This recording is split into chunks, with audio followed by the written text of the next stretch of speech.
that this is really all that we have for our destiny, to make the world a better place. That's it. That's a common destiny. Okay, today we're going to talk about God is in the paradox.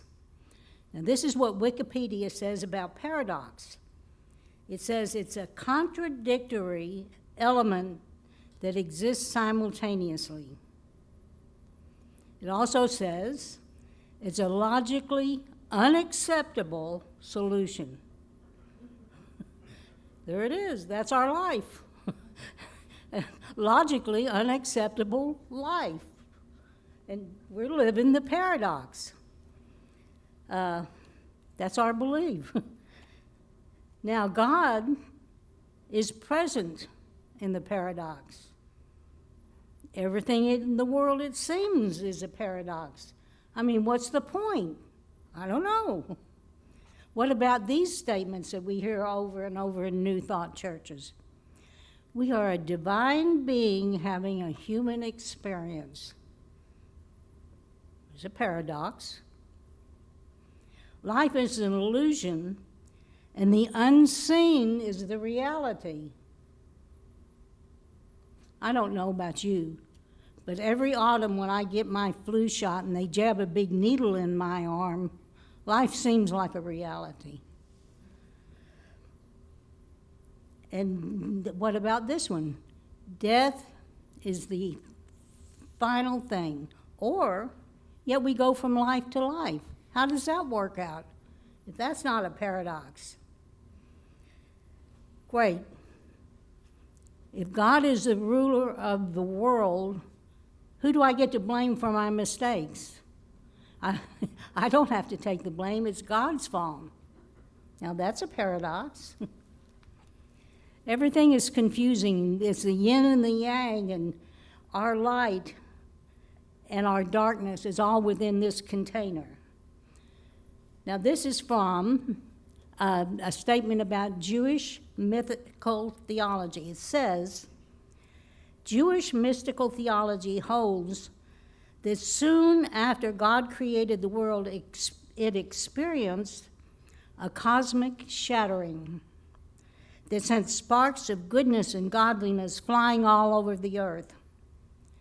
This mystical teaching encourages us to gather these sparks back together, reforming them into a unified whole, and ultimately bringing about the coming of the Messiah. Now, that's the Hebrew religion. But in New Thought, we teach it a little differently. Our mission is less broad. It's more specific, more firmly rooted in what we believe. It says, it is to gather the sparks of goodliness and godliness that have scattered away from ourselves. And our goal is to bring back that goodness and godliness into the only thing we have control of, the only thing that we have the ethical, moral, and spiritual right to control, and that's ourselves. And our whole day-to-day existence, while living with some darkness within us, we have to gather that goodliness and godliness back into ourselves. Then we can bring the Christ consciousness, the birth of the Christ consciousness, within our core. My late friend Walter Starkey wrote a book. The name of the book is called It's All God, the Flowers and the Manure. The generation just before me, and some of you are my generation, this may have been your grandparents, but they lived through the Depression. And the things that happened to them became so embedded in their consciousness, they couldn't never let it go. I know my mother, I'll use her as an example. She was a brilliant woman. She could have been president of the United States. She was so sharp, except she's kind of mean. But one of the things that, and she could earn money, she could make money, But she lived in a poverty consciousness that was so powerful from the time that she was in the Depression till she died. She was poor. Only in her mind. She had money. She had a custom home built. And this was back in the early 1960s. This was something new. There was a dishwasher in it. She lived in that house 8 years and never once turned on that dishwasher because she didn't want to ruin it. Then they moved to the farm, and they had a washer and dryer. They purchased a washer and dryer. She never used it. They would pack up and go into town 10 miles away to go to the laundromat because she didn't want to ruin the washer and dryer. I mean, the rubber stuff on it dried up and cracked before it was ever used. You know, and that was so powerful in her life. What if she had taken that beautiful meditation as her focus instead of being poor? She lived her whole life being poor. I have a photograph of her where she is sitting on the terrace of George Gershwin's apartment. She lived that kind of life, among the elite of show business and so forth. But yet she was poor. She was poor all of her life. So it's our focus. What we focus on, as Louise Hayes will tell you, is what becomes manifested. I'm going to tell you a story about focus. It seems as though there were these 4 ladies in a plus 55 community in Miami. So they were playing bridge in the lobby. And this really good-looking, elegant, older guy comes in, and they call him over. What's your name? My name is whatever, whatever. So the first lady said, well, are you new here? I've never seen you before. Yeah, he was new. And the second lady said, well, where did you live before? And he said, San Quentin. The next lady said, why did you live in San Quentin? He said, I murdered my wife. And the fourth lady says, so you're single. Now that lady had focus. Abraham Hicks tells us, this go along with your prosperity meditation, what you focus on is what you manifest. If it's a button or it's a castle. So you think about what are we focusing on? Because that duality is still within us, that lightness and that darkness. My mother suffered from this dark prosperity consciousness, and there are other people that things just flow to them easily. So the mystery of life is the reality.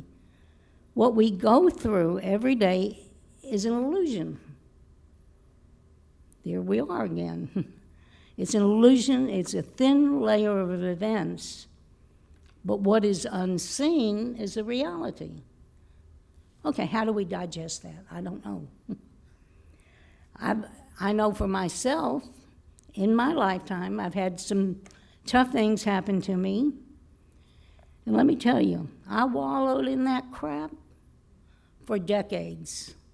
I hoarded those memories. I used those memories. And finally, I worked my way through it. Took too long. And so now, when I think about those memories, I have no more emotion attached. They say, tells you when you're healed from a bad emotion, you have nothing left to give that emotion. They just become facts. So I'll use those experiences as an illustration. But maybe soon, those things will no longer even be in my consciousness, and I won't even be able to use them as an illustration.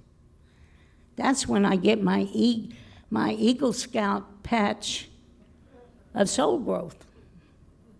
So that's the duality. Those dark things happen, but I have to bring light into that. Excuse me. There's a British mystic, his name is Cash Peters. You can catch him on YouTube.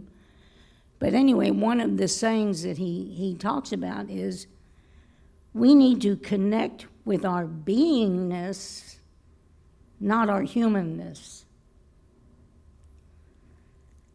I have developed my own personal theory. I've never heard anyone else say it. It's pretty obnoxious, really. But I believe that in this lifetime, or any lifetime we experience, that we have to be both the crucified and the one who crucifies. Because without both sides of those coin, how will you learn compassion? How will you learn resilience?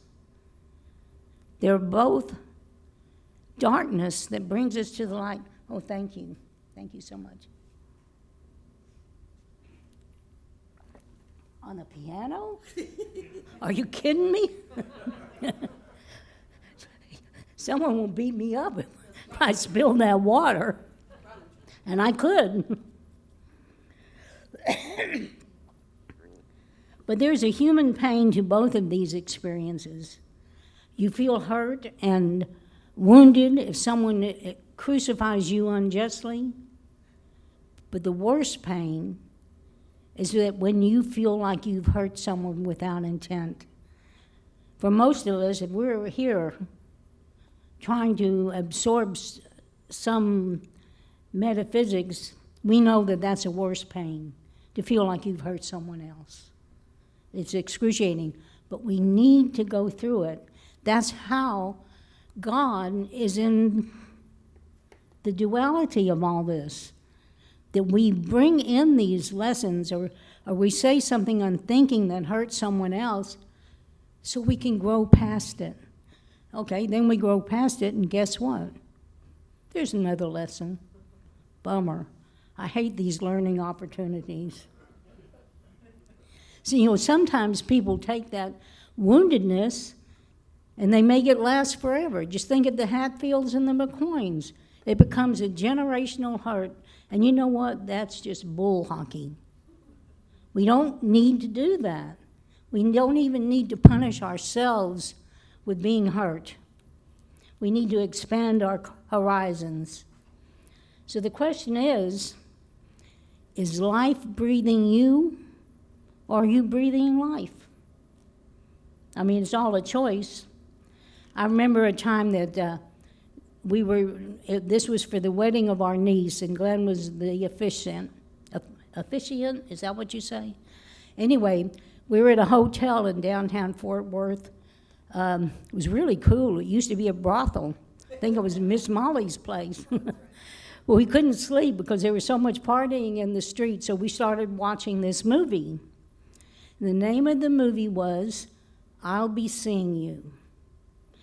And Joseph Cotton and Ginger Rogers were the stars. So the storyline is that Joseph Cotton is home on leave from the war. This was in the 40s. And he really didn't have a place to go, so he just got off and then became acquainted with the family. They invited him to eat with them and so forth, and Ginger Rogers was a daughter.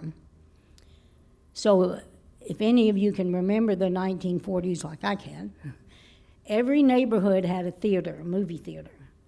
So they went to the movies, and they walked there, and they saw this movie about the war, and they were walking home, and Ginger Rogers said, "Is this movie accurate? Is this how you feel about being in the war?" And he said, "No." He said, "When you are in combat, the war is only 10 feet wide." So we put ourselves in a box in our own battles, and we're in a 10-foot box that we carry around with us everywhere we go. Got that box, that battle, that combat, we're ready. And when all we had to do in the first place is go and knock it down and be free from the battle. And that's part of spiritual growth, to overcome and feel, remember, reconnect our God self, our divine self, and put that into action rather than wallowing in whatever our personal battles are. All they are is a pop quiz urging you on to the next learning opportunity. So that's what we do here. Every Sunday when PJ speaks to us, or whatever the guest is, they're giving us hints to help us rise out of our box of combat, whether our combat's with ourselves or with the memory of another person. I say this over and over, that's what Ram Dass said, that the only reason for pain is to learn you don't have to go through it. When you can remove yourself out of the connection with the pain or the incident, then you're rising above that, and that's gone, and you become lighter and freer. You pour light into your body, and that sliver of darkness becomes less and less and less. But the paradox is that we do have both. And that's what the earth experience is about, to get rid of the darkness and overcome and pour light into us, therefore radiate out that light. That's the only reason we're here. So this is what the paradox of being a spiritual being and having a human experience is about. We can step into awareness anytime. It doesn't have to be like I did, drag it along for 60 plus years. That's just ridiculous. The minute we hear that we can, that's a signal that we can start on it. We walked through pain and into light and gotten the badge for our shoulder. But we start out not even knowing who we are. We're just a baby. And all the life experiences bring us to that realization that we are indeed divine beings.